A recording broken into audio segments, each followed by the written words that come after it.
Buona Pasqua tutti e Happy Easter to everyone mga kabeshi. Hello guys, so for today's video, mag-unboxing tayo ng Uova de Pasqua de Pio. So, it's Easter time. And then tayo na mag-unbox ng... Uova de Pasqua o ang ating Easter egg. Ayan, excited na si Pio.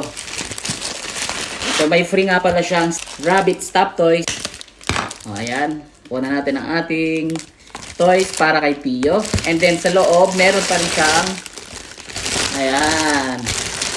Meron pa rin siyang sorpresa o surprise toy sa loob. So, tingnan na natin. 1, 2, 3. Up! Ayan. So, puzzle ang free niya.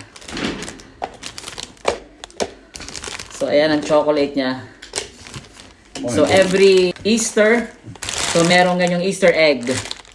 So, tikman na natin. Buono, Molto buono. Buona Pasqua a tutti.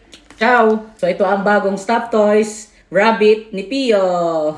Ti piaciuto? Dai, eccola. Guarda. Ayan, gustong-gustong laruin ni Pio ang kanyang bagong toys. Giocala. Bravo. Ti piaciuto, Pi? Eh?